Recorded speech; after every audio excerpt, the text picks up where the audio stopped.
subject a person to a violation of parole, and describe the impact on a person's life when they're jailed for a technical parole violation. You see more. Can you hear me? Yes, I can. Okay, perfect. Thank you, Seymour. And I can start by describing some of the violations. And so as very eloquently stated by the Honorable Judge Littman, he mentioned that failure to attend scheduled parole officer meetings was a frequent cause of parole violations. Late arriving, and by the way, I believe it's important to note that parole officer meetings are often scheduled during daytime, 9 to 5 hours, which often conflict with employment. So that presents challenges for someone who is just coming home trying to get their life together. There's also late for curfew. And oftentimes these are things that are also beyond our control and are not criminal. So you may be coming home from a long commute home from work, and you may be subjected to incarceration for arriving late. There's also the failure failing a drug test. And so failing a drug test to me is indicative of someone who requires therapeutic services, not incarceration. And then lastly, you have traveling without the express permission of a parole officer. Oftentimes, as was the case for me, most of my family is from Jersey. And so I was released to New York. And so I was not allowed to see my family during parole because I couldn't travel without the express permission of a parole officer. In terms of the impact, many people who come home from after serving extensive periods of time have prepared and come home, and they faced a number of challenges dealing with discriminatory practices, with employment, with housing. And despite those challenges, many of them thrive and are able to start to get their life together. And the impact of a technical parole violation, what it does is it disrupts that. It interrupts that. It removes whatever safety net that person may have managed to develop during their time following their release. And it's demoralizing because what it pretty much effectively does is remove and wipes out anything that you may have aspired to accomplish and may have accomplished. It pretty much wipes it clean to the extent that when you are released following a parole violation, you have to start from scratch and start all over. So. Thank you. Ms. Hilton, the impact of the parole violation really extends beyond the individual who has been placed on parole. Please tell us how the violation of parole affects the person's family and the community at large. Hi, everyone. Good afternoon. Thank you for that question. So one of the things that we don't readily recognize is that when we continue to send people to prison, we continue to disrupt and to tear apart families. And so we do the same thing to communities.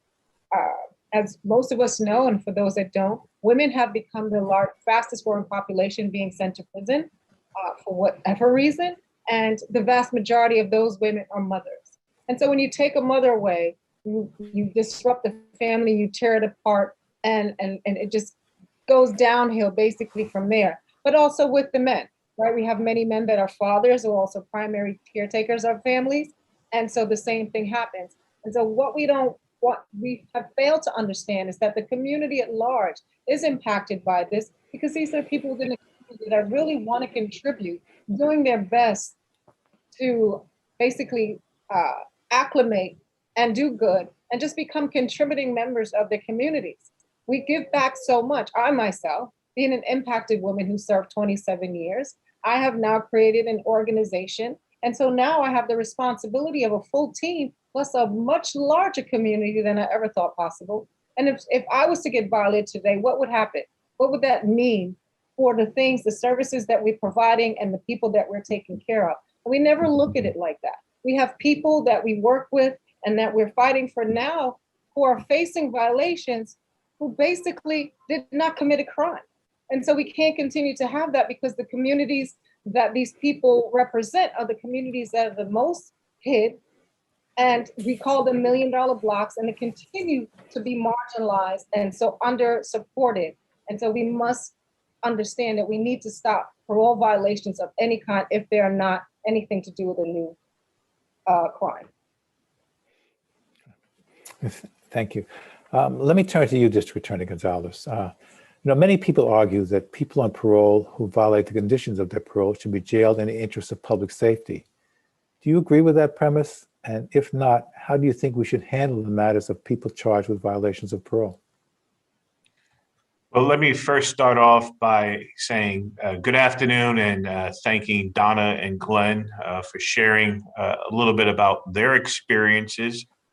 I came into this position with the explicit goal of keeping the people of Brooklyn safe and making sure that our justice system actually inspired trust in our criminal legal system, that we were doing things that actually kept people safe, but that there would be fairness.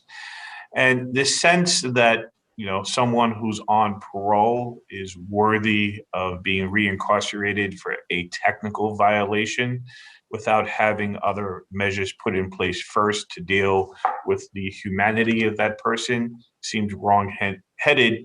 And quite frankly, one of the reasons why our parole system is failing. So I don't agree.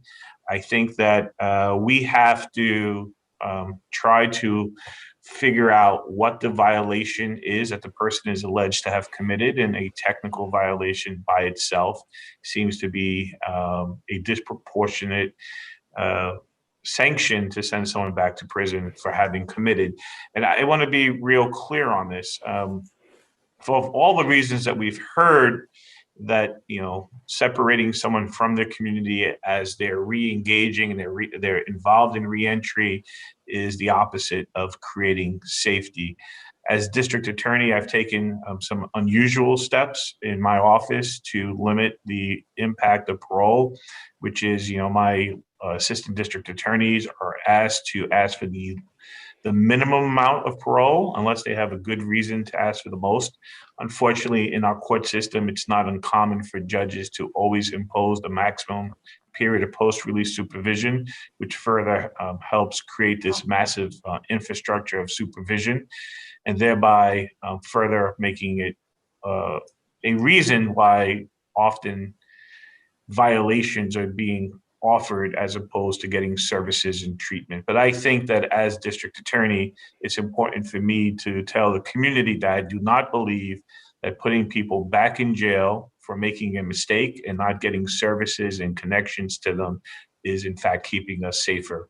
It's clear to me that that kind of recycling of people in and out of the criminal justice system and treating those people as inmates and not people who are have already been held accountable and moving on with their lives is destructive to our community, and it further alienates public trust in our justice system for the reasons why Donna and Glenn said, because attached to that person is a family and a community that wants to see them succeed.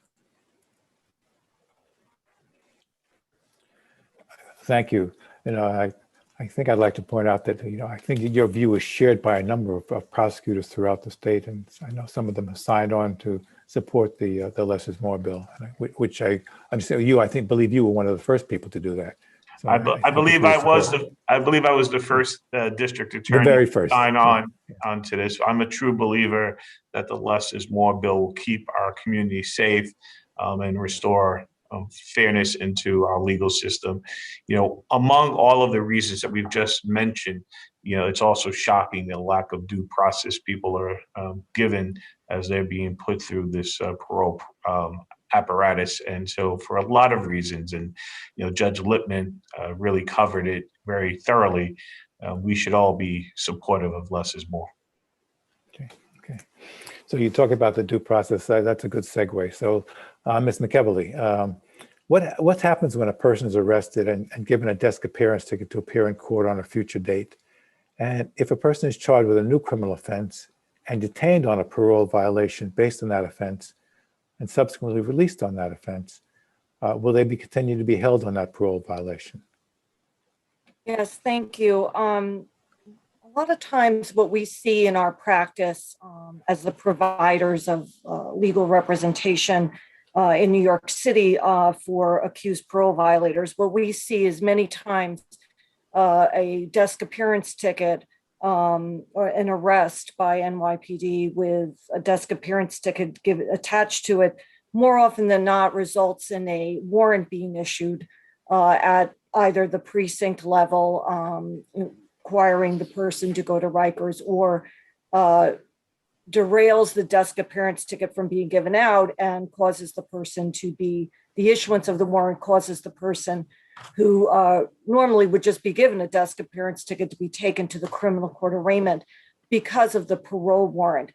So what happens is, and if they are given a desk appearance ticket and they go to report to parole, many times they are arrested despite given a desk appearance ticket, and are arrested on a parole warrant and then brought to Rikers Island, where they are remanded and will be held, depending on if they ask for a preliminary hearing, they'll be held for a minimum of 15 days. If the parole officer is able to have the person get the person to waive their preliminary hearing, then they'll be held for a much longer period to await the first of the final hearings. So more often than not, a desk appearance ticket, in our practice at least, has resulted in a remand situation on a parole violation. It completely derails the intent of the desk appearance ticket and leads the person into an incarcerated setting.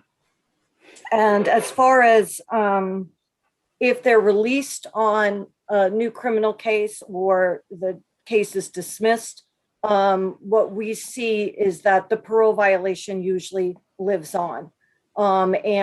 There's no law requiring a parole docs as an agency, who's the prosecuting agency, to dismiss any charges related to a new criminal case that has been dismissed or ACD'd or resolved with a violation.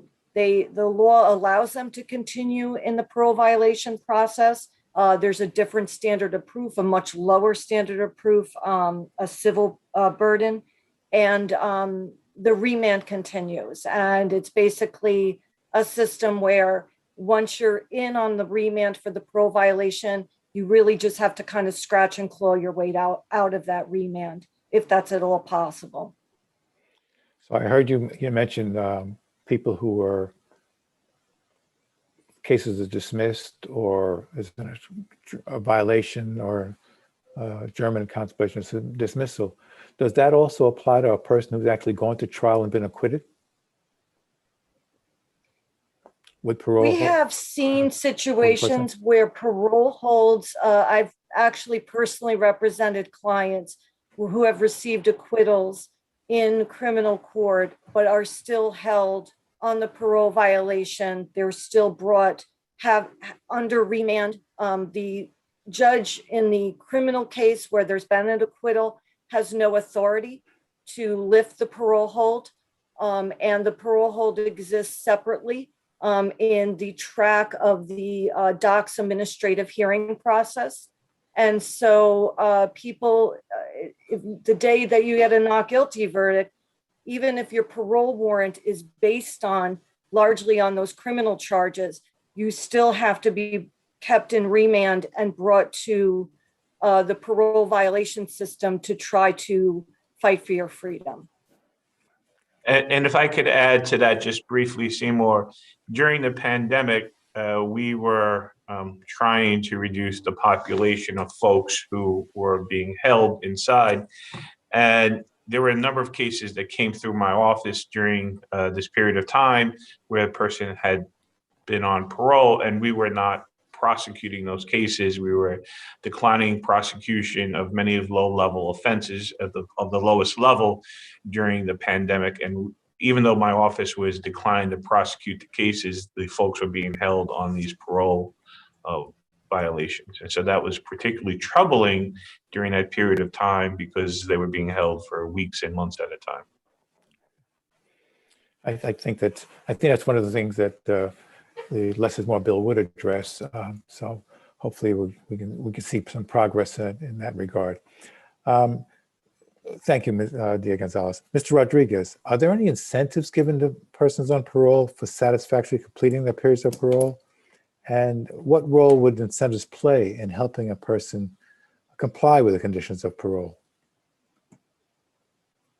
Thank you for the question, Seymour.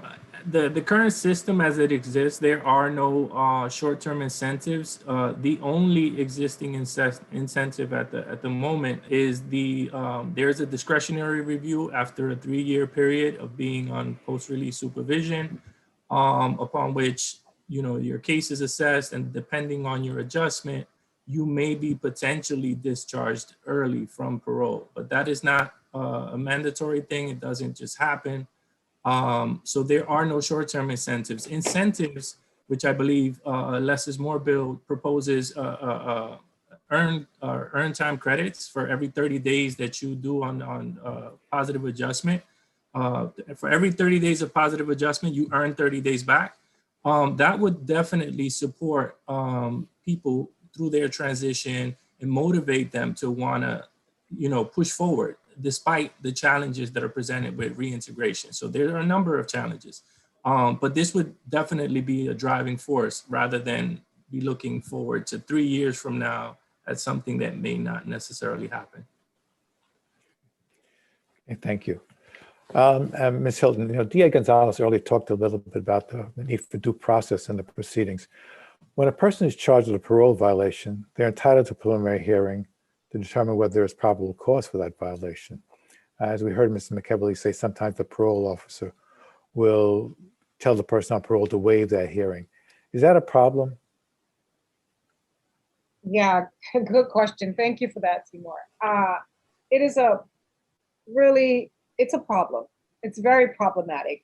And I say that because personally, here at the Youth of Light, we've dealt with certain situations like that and continue to deal with situations like that. We've had our participants, the people that we serve in the community, a couple who have been under alleged technical violations, went to report because they had a alleged absconding violation that they had to address. The person was hiding in plain sight.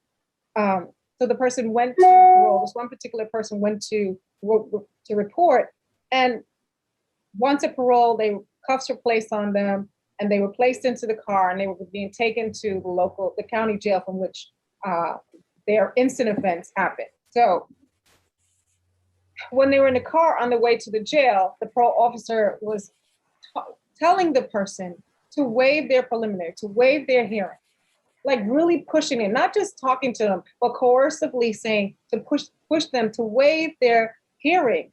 If that person would have done that, that person would have waived their right to a fair, like everyone else, a fair trial, right? Just to be heard.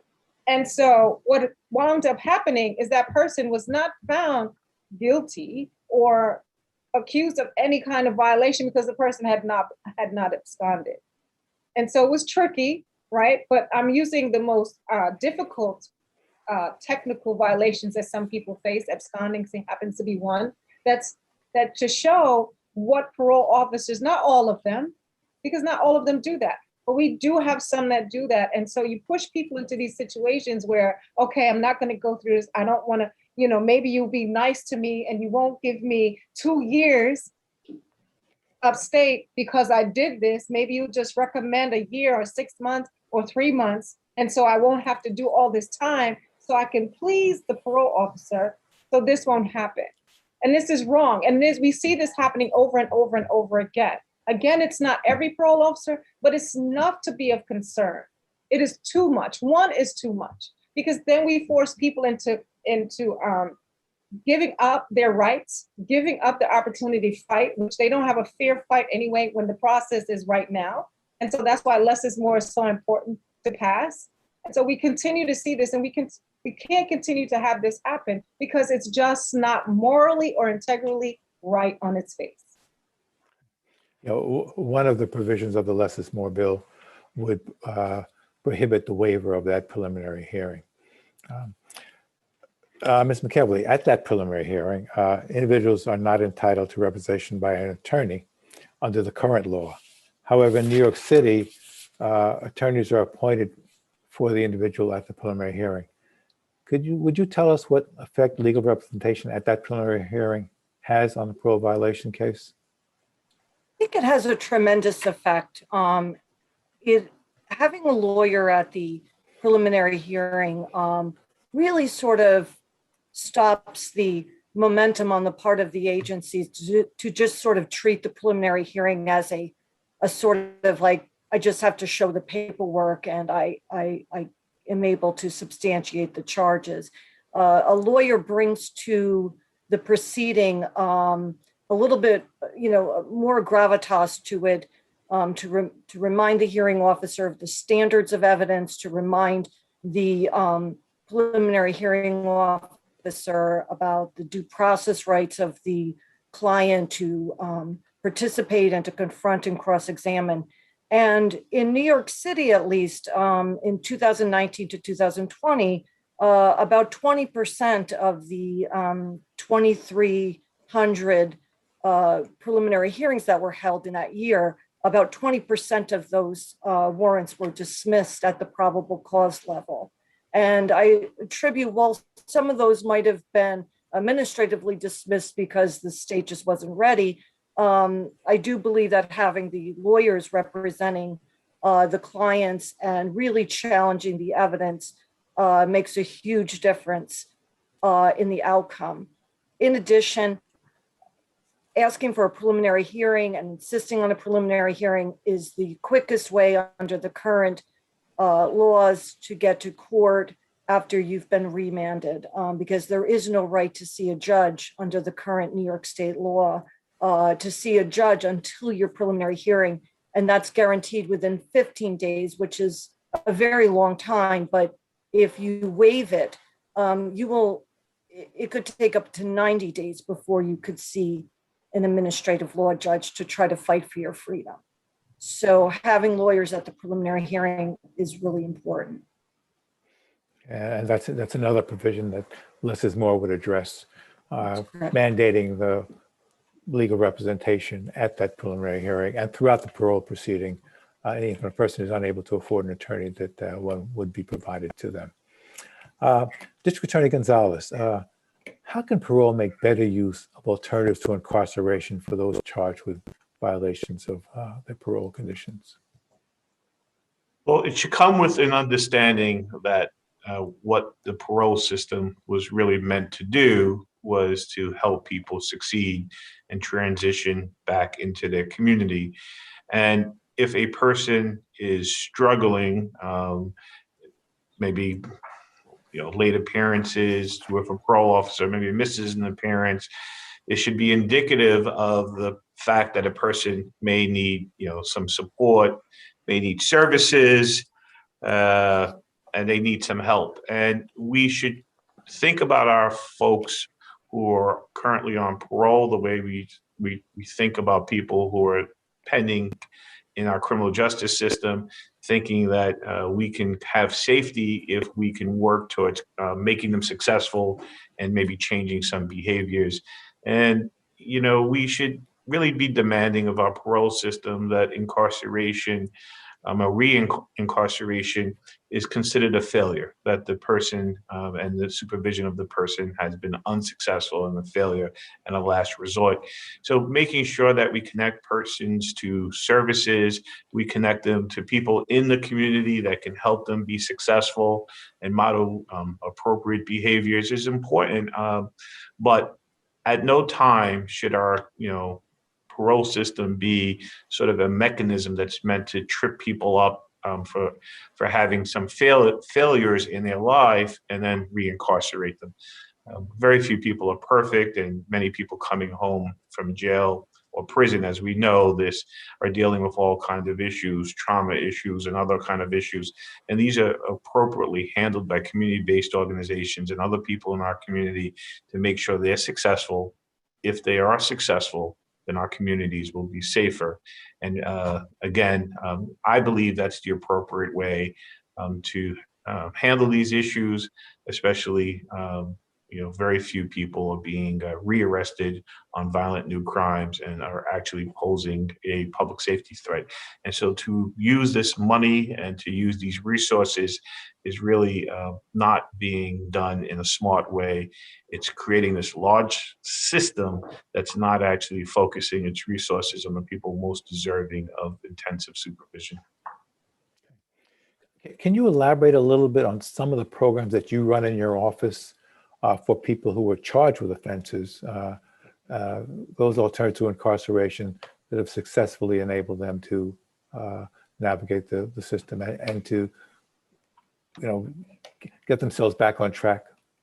Yeah, so one of the most important changes that I made to the way we handle cases is by having non-law enforcement personnel making an initial assessment. So we in my office use social workers and other trained staff to make assessments, working with defense attorneys on what the needs of the person who are in the criminal justice system are, to figure out if we can find preventative solutions to why they've entered the legal system in the first place. It's about accountability, of course, but in the long run, it's about making sure that the person doesn't reoffend and doesn't hurt anyone else, or is not committing more crime. And so in my office, we're running a bunch of different programs that really are meant to get to cognitive behavioral changes by using people in our community to help support and help run programs. So a lot of that looks like peer counselors. A lot of that looks like people who are similarly situated and have lived life experiences and are going to make a difference. We do incarcerate people in the DA's office, but it's at a last resort. And we're running a lot of different programs that are based on harm reduction models. And I've seen tremendous growth in these people, and I've seen really good stats for what it's worth for people who are concerned about this in terms of saving money, but also reducing reoffending rates. Thank you. Ms. McEverly, currently parole revocation proceedings are conducted in correctional facilities. Does that practice present a problem for persons who are charged with these violations of parole? Thank you. It really does. Having the hearings in a correctional facility is, first of all, it provides a huge access issue on so many levels. It's inaccessible to the public at large. It's inaccessible to the press. It is probably most importantly inaccessible for the families of people who are under remand in parole violation warrants and families that want to see their what's happening to their loved one in the parole proceeding. They want to see what evidence, how their loved one is being treated in the process. Having it, first and foremost, having it in a correctional facility basically takes the whole process and hides it into a secret room, and almost like a star chamber where you just cannot, there's just no access there. The second piece of it is the person, it's hard to, the person who's accused, it's hard to create any kind of sense that this process is going to be fair, that it's going to be open. The person is already coming to the process in the garb of being incarcerated and is being treated as an incarcerated person in a jail where they are being, in the very same jail system that they are being held in. And the third logistical problem is that every room in a correctional facility that I've been to for a parole violation hearing has been tiny and incredibly cramped and completely inappropriate for a decision being made about somebody's liberty. And so people can barely fit in the rooms to hold hearings. Witnesses are cramped up, on top of everyone else. And it is just, it doesn't feel like a judicial proceeding. It doesn't feel like a tribunal.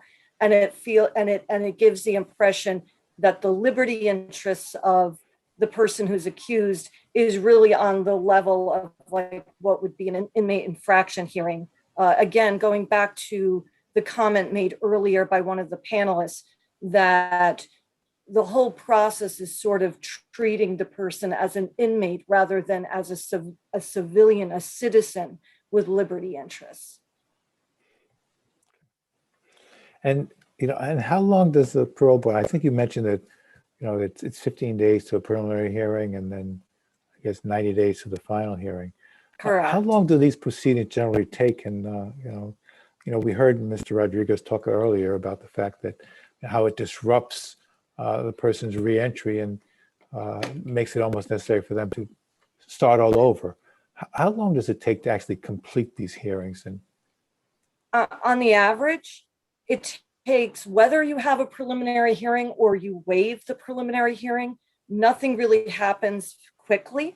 If you waive your preliminary hearing, I noticed somebody commented in the chat, well, if you waive, you'll get to court quicker. That is simply not the case. Even if you waive your preliminary hearing, because of the bureaucratic delays and the inability of the DOC's Pro Violations Unit to schedule things quickly, most people wait up to a month for their first final hearing, whether they've had a preliminary hearing or they've not had a preliminary hearing. They are 30 days in at the least when they come for their arraignment. Sometimes they are brought a little sooner than that, but in most instances, they are somewhere between 2 and 4 weeks before sitting in jail, before they're even brought to their first hearing where they get to see a judge and the evidence against them. So what ends up happening as a whole is, even if our clients are returned back to the community in the parole violation process, they have usually spent on average 60 days or more in jail waiting for that decision to be reached and to be released back into the community. And there are other individuals who wait a lot longer before they're ultimately returned. A decision is made by an ALJ that instead to send a person to prison for the violation, to return them back to the community. So people who are already determined to come back are kept in for 60 days or more, waiting for that to happen. By the time they get out, they have lost their stabilizers. They have lost their employment in most cases. They have disrupted treatment that they've had in the community that they were participating in, and they have lost their homes because a missed rent payment is sometimes enough to lose your room in a house, to lose any temporary housing that you may have had. And it's a complete disruption. And more often than not, docs will oftentimes just send people to shelters. If they don't have an approved residence, if they've lost their residence while they've been incarcerated, they will be returned to a shelter system and not even have the housing that they had. And we know housing is extremely important for reentry. thank you. So I think we're running out of time. So I have one last question. I'm going to open it up to the entire panel. So the periods for incarceration for violating parole can range up to, further incarceration up to the maximum expiration date. Should these periods of incarceration be reduced? Open that to anyone who would like to respond. I'd like to jump in real quick on that question, Sima. So for me, being a person that is directly impacted and how parole has affected, and understanding the work that I do and helping the people that I help, I think that, and to our points that we are all making here, that people have not committed a crime, right? A violation on its face is just not a crime. So to want to send someone back to prison for not committing a crime, but to, a misstep, a mistake, or an infraction that no one who's not a part of the criminal legal system would be sent to prison for, to give that person time in prison instead of giving them the resources and the help and the opportunity that they need to get themselves together, should be the first thing. It should not be another sentence. We continue to respond to things with incarceration. We penalize and we criminalize every single thing. And parole on its face was not created to do that, but we know it has turned into that, where it is now another weapon used against people that if you don't do this, if you do that, everyone's always like this, we're always like this, like walking on eggshells. And it's so difficult. It's so difficult to walk this walk. We're talking about, a lot of the people we're talking about spend decades in prison. I myself served almost 3 decades. So to force me, to rush me into getting this right, do this. I mean, every little thing, if I make a misstep, then you want to send me back to prison for 2 years or a year? Where's the sense? And so we're talking about communities. This is not a way to help communities or to support communities. We are better served and we morally correct if we help people. If we invest in the communities, invest in the people. We continue to criminalize drug abuse. And it's not drug abuse, it's dependency. And why do people have dependencies? Because there's something wrong, but we don't look at that. We criminalize poverty. We're locking people up for being poor and trying to survive. Not saying what they're doing is correct, but if they're not committing a crime, then they should not be going back to prison. One of the things that less is more will do, just to specifically to your question, Seymour, would be to cap the amount of jail time someone could face on these technical violations. I think it's to the extent that they're allowed to reincarcerate someone would limit on technical violations to 30 days, I believe. So I think that's an important, another important reason that less is more is very critical. And quite frankly, to Donna's point, I have a reentry bureau in my office, and I would love a parole officer, to actually refer someone to the reentry bureau as opposed to, even yo-yoing them into 15, 20, 30 days in jail. I think would be a better use of our taxpayer dollars. Thank you, Eric. So I want to thank all our panelists. I think you've been really enlightening for our audience. And I appreciate the time that you spent with us this afternoon. I'm going to turn it back over to Kendra because I think it's time for the second panel. Thank you so much. And just echoing Seymour's thanks, and Seymour, thank you for leading us through that discussion. We're going to dive right into the second panel. So I invite all of our first panelists to turn off your cameras and all of our second panelists to turn on your cameras. And as that's happening, I'm just going to give a brief introduction to our second panel's moderator, Wayne S. McKenzie. And as before, in the interest of time, I'm going to focus on just a couple of the many highlights in Wayne's bio so that we can jump right back in.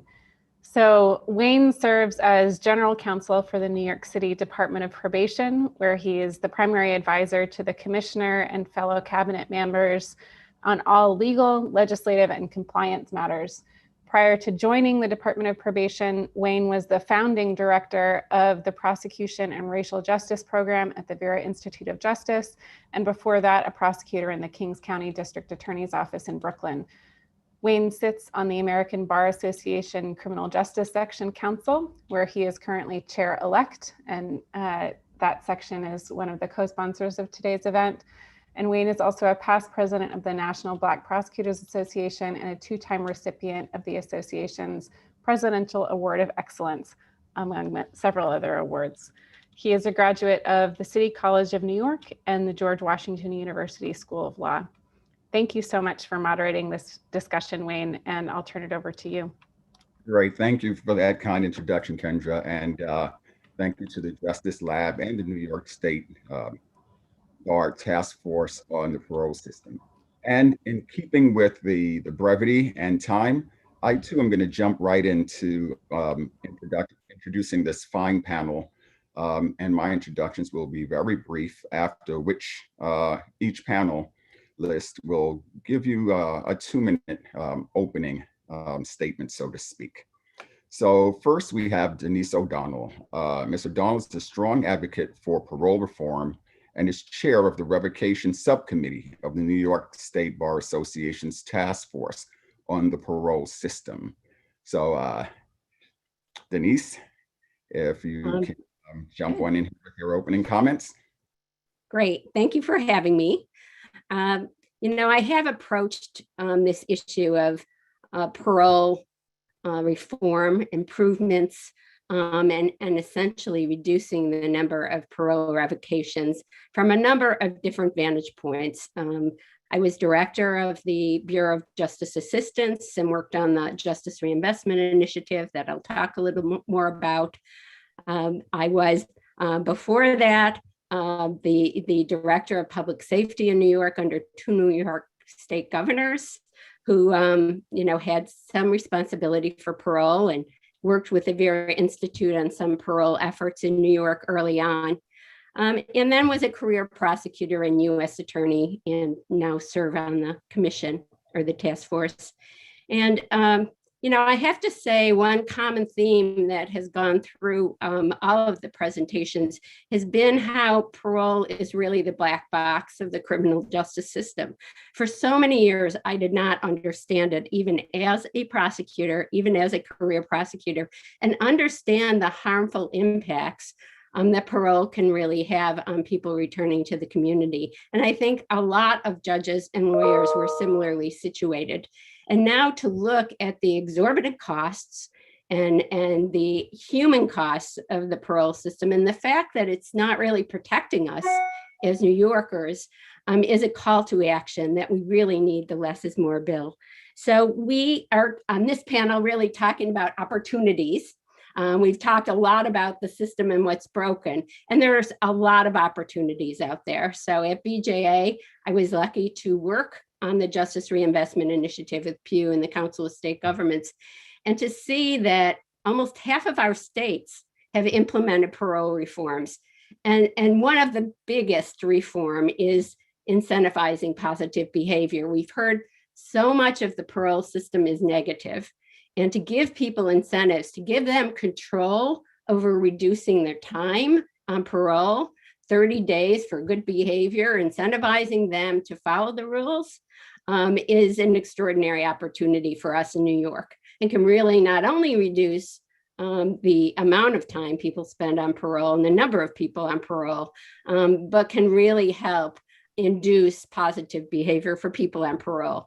So there were so many other things that the prior panel talked really passionately about the system itself and the lack of due process in the system. And I think many people are surprised that a parole officer can violate someone immediately and put that person in prison, in jail. And that the amount of time people can stay there, the disruptive impact is just overwhelming. And so the Less is More Act now has put in some provisions to really be able to control how a parole violation can actually take place, whether someone has to go immediately to prison or can have a due process hearing within a court to be able to resolve that. Using graduated sanctions is so important, and it's so missing from the current process. So to really make that the way to proceed in kind of parole violations in situations to allow prison only as a last resort for serious violations is a really important part of the Less is More bill. Capping the amount of time is crucial when we see how much time people can get under our current system for what are not criminal violations. So that's important. Alternatives to incarceration, it's so important. We have so many people going back to prison, being violated for failed drug tests, who have substance use disorders, and our treatment resources are really in the community. So that is critically important. I think what's significant is the number of states that have been able to do these same reforms and been able to achieve lower recidivism, much better outcomes for people who are on parole. And the fact that we can then reduce the size of parole caseloads. So parole officers can do what all of us expect that they are doing right now, which is assisting people as they reintegrate to the community. So there's lots of opportunities here. And I'm just so hopeful that we will not forego this possibility of enacting what are really critical reforms to New York's parole system. Okay, great. Thank you, Denise. And Denise jumped the gun by even going deeper into her presentation.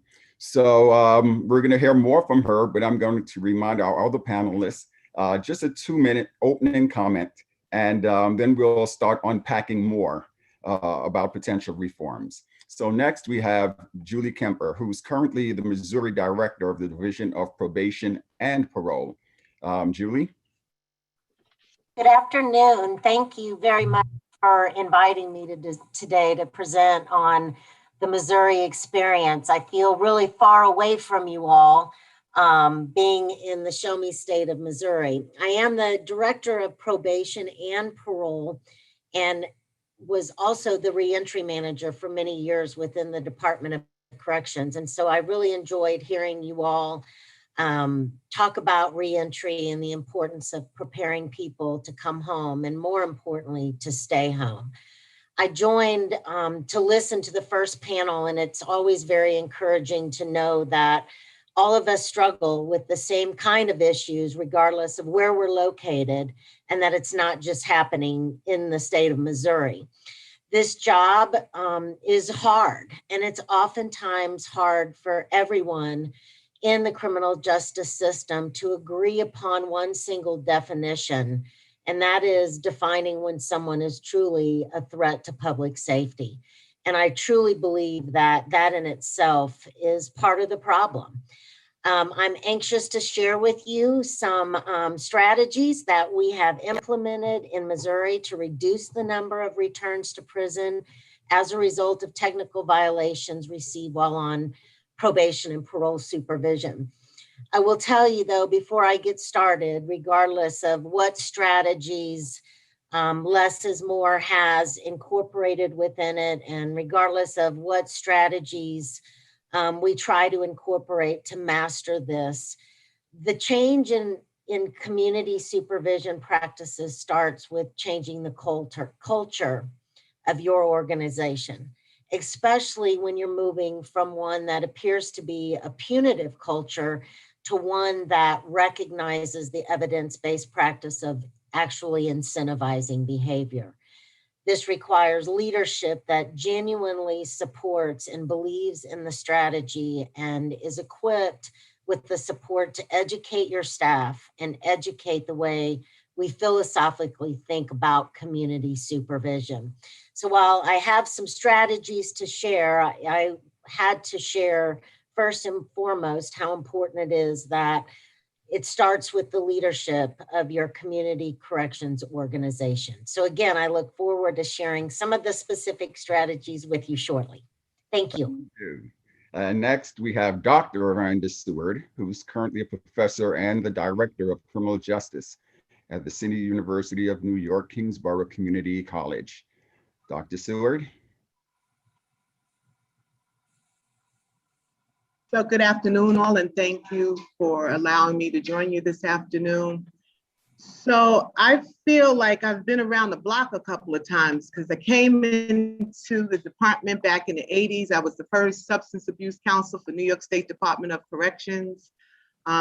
Left, came back as the statewide director for reentry services, appointed by then Governor Patterson. I also worked for the Brooklyn District Attorney's Office as the executive director for ComAlert, the first full service reentry program in the country. Left, came back, and then was working for a division of criminal justice services under the reentry task force umbrella.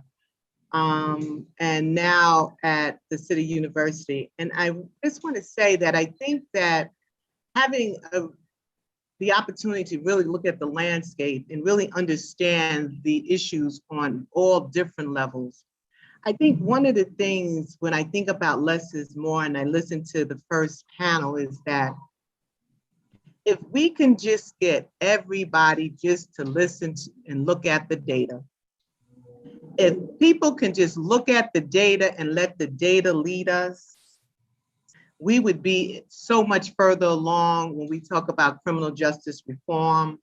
I think we sit at these tables with all the right people, say all the right things, and then when the data comes out and it's time for us to move the needle forward, it's almost like somebody pulls out the emergency brake and everything comes to a halt.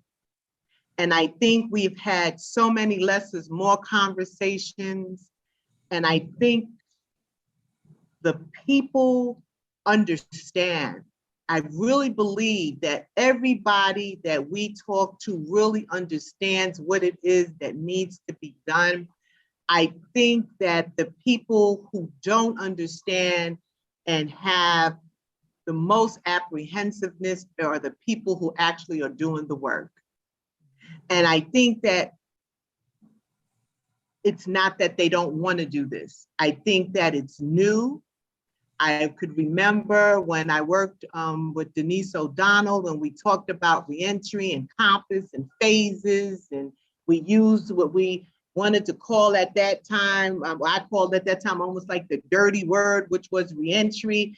It was like a showstopper back then. As soon as you said reentry, you can hear a pin drop in the room.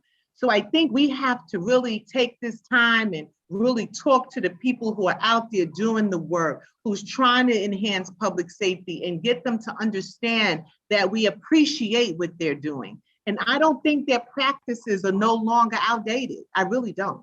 I think the mindset, the sense of security as an individual, the sense of what is it that the public is looking for really is what the issues are. So I think as we move further on with this conversation, we will hear from all different people from all different perspectives, but I think that we're kind of narrowing down, who really needs to hear this conversation, because it's not the people sometimes who are tuning in. It's almost like we're talking to the choir sometimes.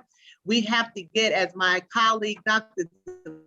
Divine Pryor used to always say, we seem to talk to the regular people. We need to get to the unusual suspects. And the unusual suspects right now are the people who are doing this work, who we have to get them to realize we're on their side. We understand, but we want them to understand where we're coming from and get them to understand what the data is reflecting. Thank you. Thank you. And talking about the people who are doing the work and the unusual suspects, and who are called the thorn amongst the roses on this panel, Stanley Richards, the Executive Vice President of the Fortune Society, which is a service and advocacy nonprofit organization in New York City. Stan? Thank you, Wayne. And good afternoon, everybody.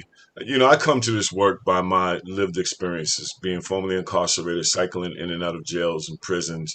And in my last incarceration, really found education to be my way out of what I thought was going to be my life's destiny. And it really provided a new way of looking at who I am as an African-American man born and raised in Soundview in the Bronx, and thought that my life would be destined to mass incarceration, cycling in and out of jail and prison. And what we find right now, and it was stated in Judge Lippman's opening remarks, is that as a society, we need to generate the political will to do what's right. We know what's wrong with the system. We know that the system that we currently have as parole is defined is not a system that makes communities safer. It is not a system that helps people rebuild their life post-incarceration. And this isn't a mark on the people working in the system. It is the system itself that must be fundamentally changed. And what Less is More does is offer us an opportunity to reframe our thinking around parole and to right-size the investments that we have been spending for decades to damage Black and brown communities and communities most impacted by mass incarceration. Judge Lippman said we spend $680 million on technical violations. Just imagine if we took a fraction of that, or half of that and said, you know what, we're going to reinvest it in services so that when people come home, they have adequate housing, they have access to employment opportunities, they have access to mental health and substance abuse treatment, that the only option for parole is violations is removed, and the option to get people connected to services. We could have a much different system. So I'm glad we're having this conversation, but this conversation needs to end with our political leaders hearing loud and clear the time for change is now. We can no longer afford to continue down a path that disproportionately impacts Black and brown people, Black and brown communities, and disenfranchises so many people from in mass incarceration. Okay, great. Thank you, Stan. Now, Julie, during your opening comments, you especially focused on culture and leadership.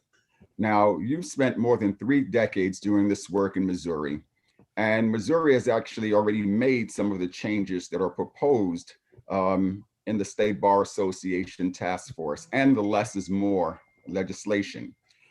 Can you talk about what those changes were and what outcomes you've seen in your own jurisdictions? And even what are some of the key challenges that you had to overcome, especially when you talk about leadership and culture?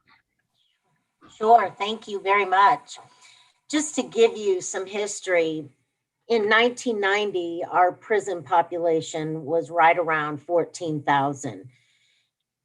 12 years later, our prison population was over 33,000. And 43% of those prison admissions were as a result of technical violations while on probation or parole supervision. As you can imagine, as the result of that data, we engaged in our first Justice Reinvestment Initiative. In 2012, legislation was passed that created an earned compliance credit policy that automatically awards credits to eligible individuals who have complied with their supervision conditions. In Missouri, compliance means the absence of a violation report that is submitted by a probation and parole officer during a calendar month. So it's very similar to what I saw in Less and More, basically 30 days off for 30 days of compliance. The officer, the probation and parole officer, then monitors the expected discharge date in our computer system and gives the court or the parole board 60 days notice of the potential discharge. What we've seen is that this policy has allowed clients to shorten their time on probation or parole supervision by 30 days for every full calendar month that they are in compliance. In addition, as a result of the earned compliance credit, supervision periods were reduced. It allowed for caseload numbers to be reduced considerably, which ultimately allowed then our officers to focus on high-risk clients, but they also focused on the first year of supervision when the risk of violations is high. We were able to keep the existing probation and parole officers, the number of them, at 70,000 at one point, down today to right around 58,000 clients on supervision. We didn't lose any FTE. And the reason behind that was at our maximum number of clients prior to ECC, our staff's caseloads were outrageous. And it was very, very unrealistic to get them to do the work that we needed them to do with over 120, sometimes 140 clients on their caseload. We did have certain offenses that were excluded from receiving earned compliance credit. Most were primarily low-level felonies, which were in Missouri, drug and nonviolent offenses. Two of the prerequisites for earned compliance credit was that they had to be on supervision for at least 2 years and that all restitution be paid. And as I said earlier, in 2012, at the time that the earned compliance credit legislation was enacted, we had 77,300 clients on supervision. Today, we have 58,000 clients on supervision. When we look today at the results of the earned compliance credit legislation, you will see that clients are not returning to prison with new felonies at a high rate. We believe that we are granting earned compliance credit, granting an early discharge to those who truly are going to succeed. And oftentimes with the low risk clients, they're going to succeed with or without us in probation and parole. What we're seeing today is our recidivism rate 1 year after release, less than 3% returned. 2 years after release, the recidivism rate is right at 5%. And after 3 years, the recidivism rate reached approximately 9%. So in Missouri, we're believing that the people who are receiving this earned compliance credit and an early discharge are truly today the right people that should be receiving it. Some of the challenges that we faced during implementation was we did not have a computer system that was equipped to do the math. And what I mean by that is it became very difficult for staff to do the 30 days on for 30 days off for 30 days on, and to ensure accuracy. I will admit we also had stakeholders, including judges and prosecutors, that were not really crazy about reducing a term of supervision. And so oftentimes we would be reducing up to half of someone who was given a 5-year term of supervision. And if they played their cards right and did exactly what was asked of them while on supervision, their term of supervision would be reduced in half. And so you can imagine the frustration from some of our stakeholders that reducing a term of supervision that was given because they expected them to do that long of a term. But this is where the education became incredibly important at all levels. And as stated earlier, we had to use the data. We had to use the data as well as the knowledge of evidence-based practices to engage our stakeholders.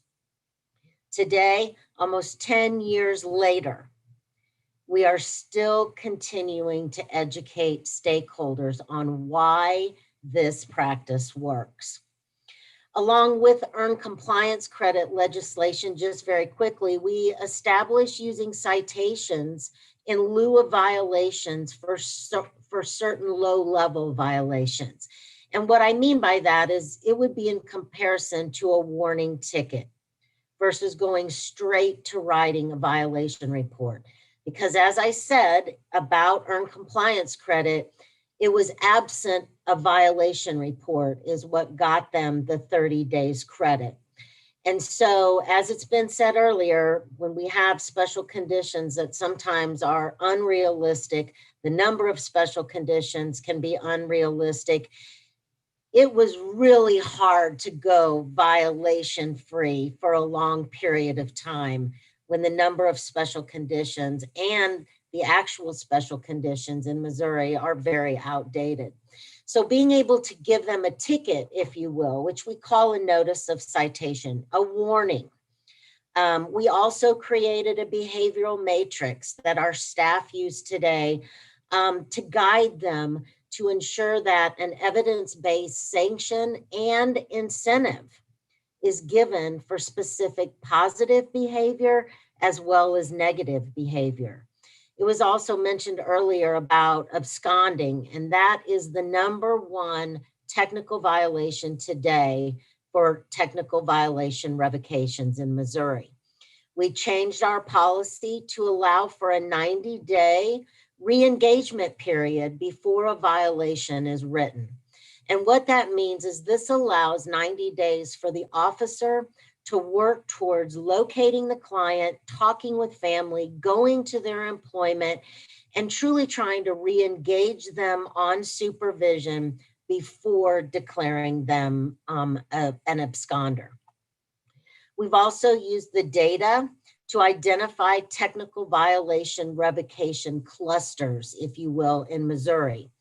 We look at specific geographic areas of the state where a high number of revocations for technical violations is occurring. This is through a project with the Council of State Governments and an organization called Recidivises, which allows us to use the data to go down all the way to a probation and parole officer level to determine who is recommending revocation on these low-level technical violations and where is it occurring, so that we as administrators can really hone in to that specific geographic area.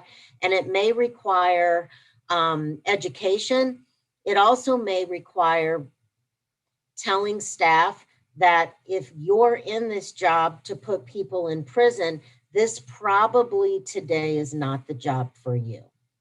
So again, the most important piece of these strategies is educating staff and stakeholders about evidence-based practices. It also takes, when I talk about leadership, it takes a philosophical approach that people can change their behavior, and to recognize too that these are Missouri citizens. In Missouri, I continue to remind our staff that we save our prison beds for people that we are truly scared of, not the people that we are mad at. And so when you think about that, it really is looking at the cost of prison beds for people that are genuinely a threat to public safety and genuinely people that we're scared of having in our communities. Not those particular clients that might wreak havoc in the community and those that we're mad at and sick of supervising and sick of coming in and out of prison. We're really looking at saving those prison beds for those people that we're scared of, not those that we're necessarily frustrated or mad with. So I'll turn it back over to you. That I can talk about this for hundreds of hours, but we have some great panelists and I'm certainly willing to help after our panel discussion with any of the specific strategies that we've implemented. That's great. Thank you, Julie. And it was pretty refreshing to hear you even validate Vonda's emphasis on the data, right? Absolutely. If you can't count it, you can't measure it. If you can't measure it, you can't manage it. Exactly. And before inviting Denise to sort of comment and expand on some of the things that you said in terms of what it looks like in New York, you kept repeating one word, and I want to follow up with you. And that was client. You didn't say defendant. You didn't say parolee. You didn't say offender, right? And you talked about culture change. Using the word client, was that something that was intentional? And if so, why? Well, to be honest with you, we're in probation and parole in Missouri. We're moving away from client because that even still, from offender to inmate to defendant, in Missouri, we're repurposing, and today it's about justice involved individuals. So client, we've gone through several phases over the last 33 years I've been doing this work. But today it's about people involved in the justice system. And I'll take it even one step further. I don't even like that. In Missouri, to me, they are Missouri citizens, period. Okay, thank you, because as we all know, labels matter. Exactly. So, Denise, in light of some of the reforms Julie was discussing, and with all of your work, right? What does this system of reforms sort of look like here in New York? I think you're still on mute. Denise? Okay, you're saying currently, what does it look like? So currently we don't have. What would these reform efforts look like or should look like in New York State? Once we've implemented them.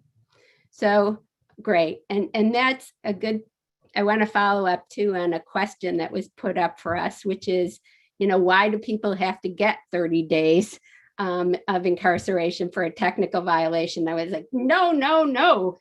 Under less is more. They certainly don't need to get 30 days. 30 days would be the maximum that people would get. It would cap at 30 days if people need to be returned to prison. So the whole thrust of less is more, and I think what all of us are saying today is that we don't think most people need to be returned to prison for any kind of a technical violation.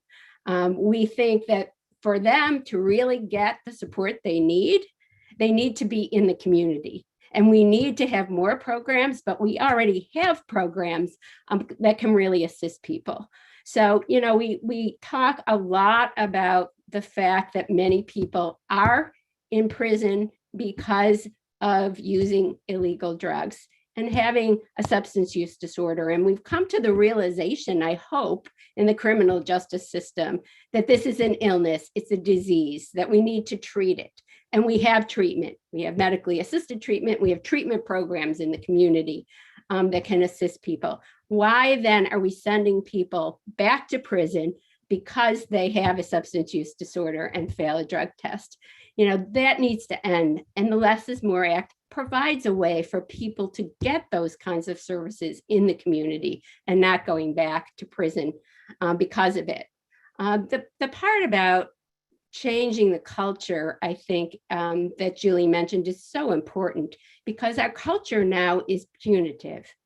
And it is, I think Judge Lippman spoke of tripwires in the system, but it's very hard to comply with all of the conditions.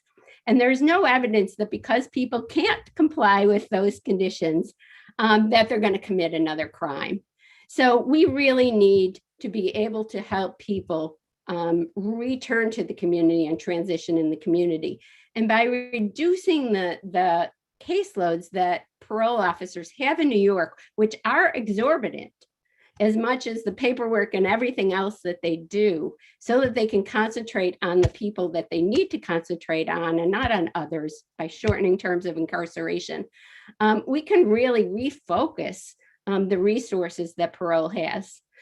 They can do the job of helping people, support people as they transition to the community. Again, why do we have so many people coming back without IDs? Why do we have so many people coming back without have immediate access to housing and other types of support, motivational interviewing, other kinds of programs that are out there that the evidence shows works, that our probation officers can be spending their time with instead of the punitive system that we currently have.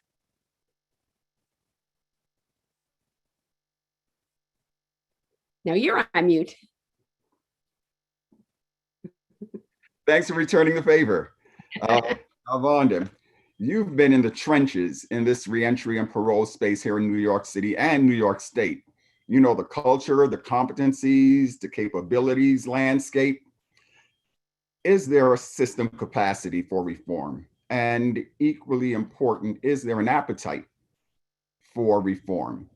And what's the balance in terms of solutions that exist or can exist within the confines of parole versus solutions that parole will always impede, right? Unless they're scaled back. I mean, how do you strike a good balance in policy reform? I know that's a mouthful, but I know you can.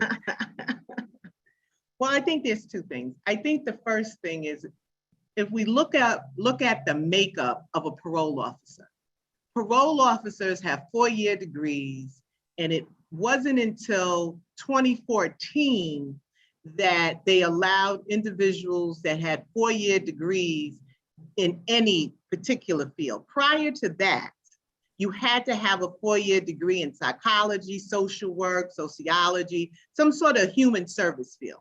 So if we understand that the parole officers are coming with degrees in the human service arena, I'm going to say that they have the capacity to think from a human service perspective, because in addition to having the degree, you had to have some experience to go with that. So it wasn't like you just had the degree and then you were grandfathered in with nothing else.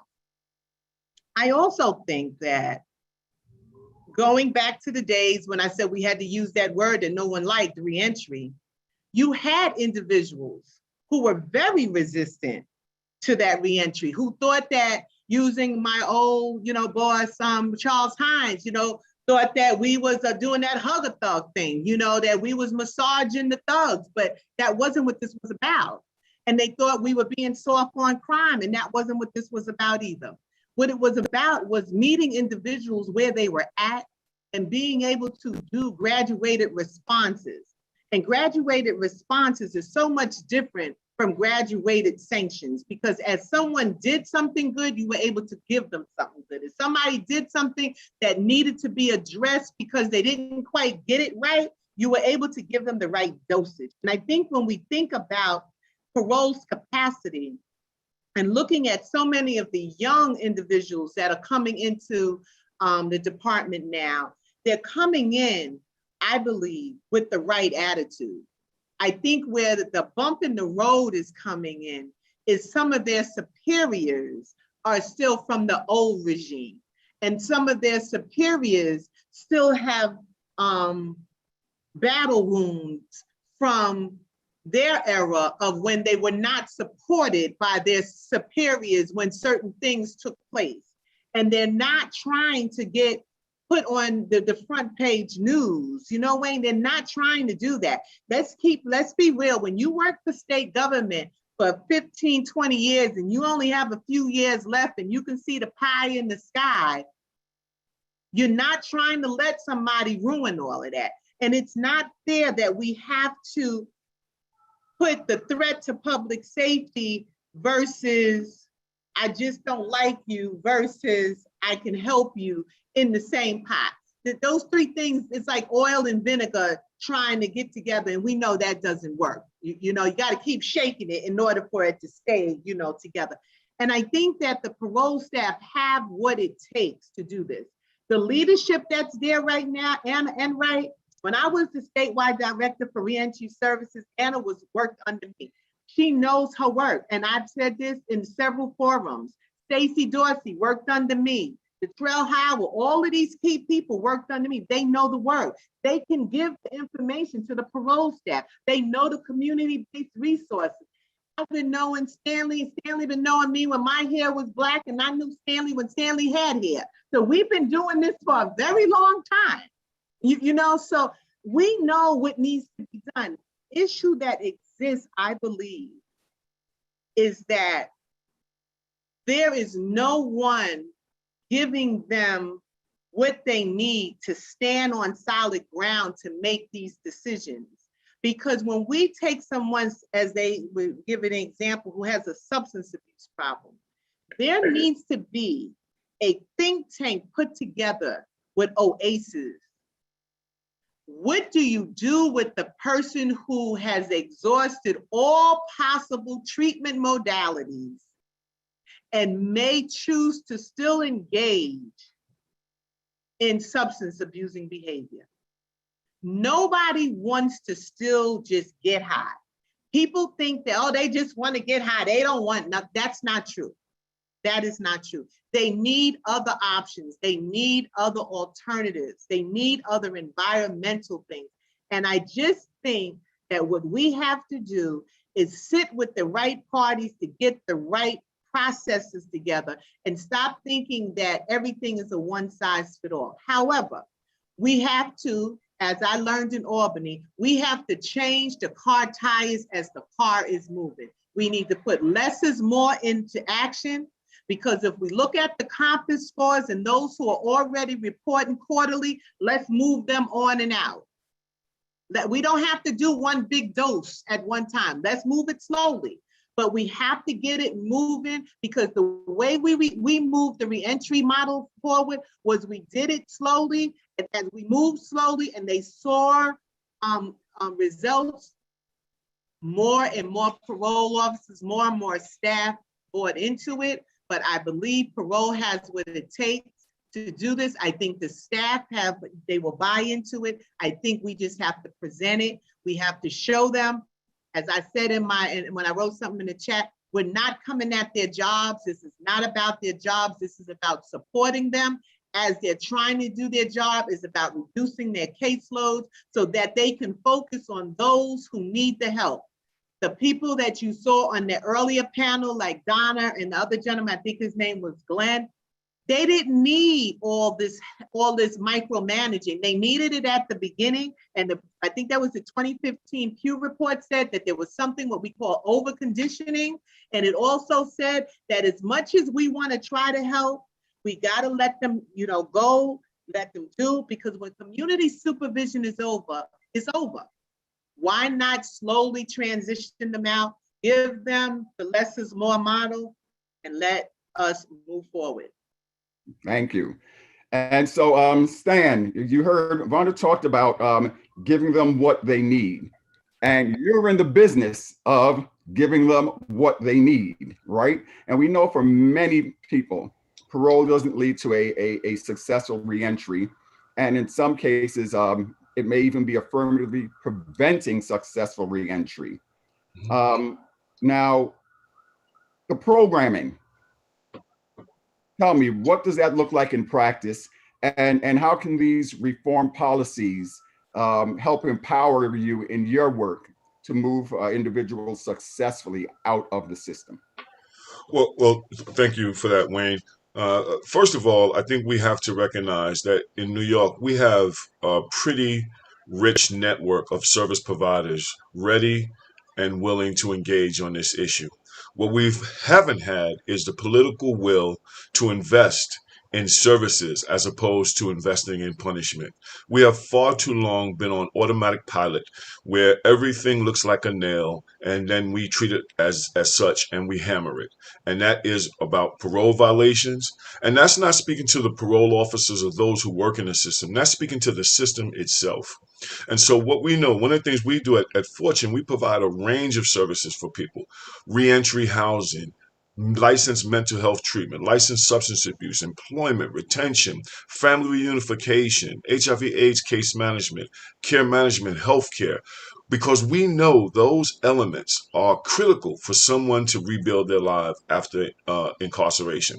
And no one comes home saying, I can't wait to go back to prison.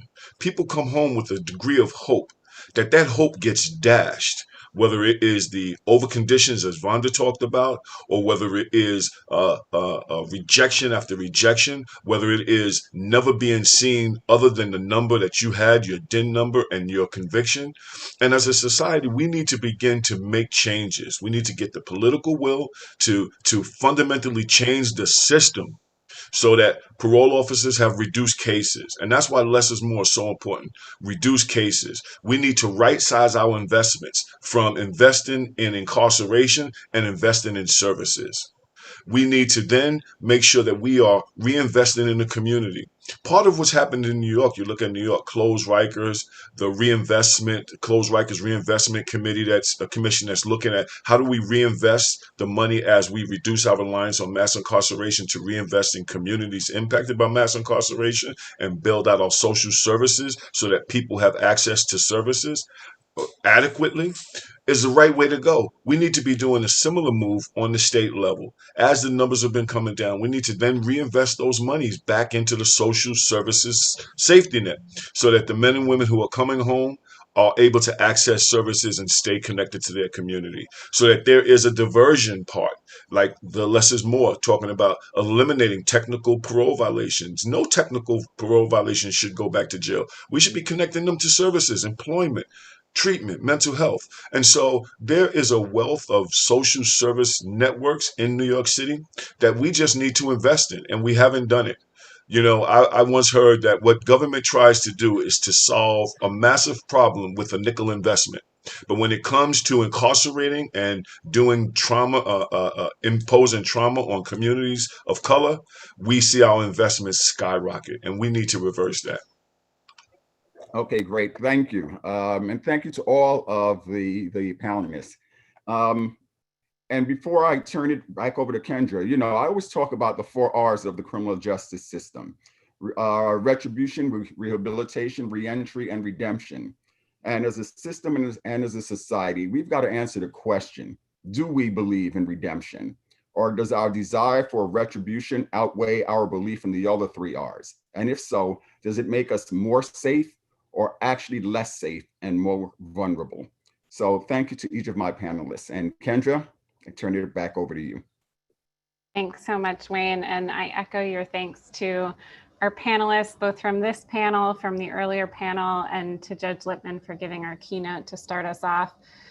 Thank you for all of our attendees who stuck with us through some technical difficulties. I'm glad that you were able to stay here and rejoin us for this really important conversation at such a crucial time.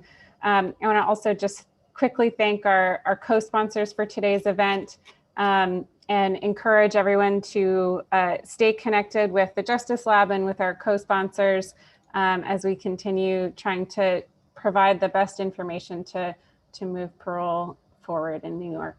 Thank you all and have a great evening. Go enjoy the wonderful weather outside. Take care. Thank you.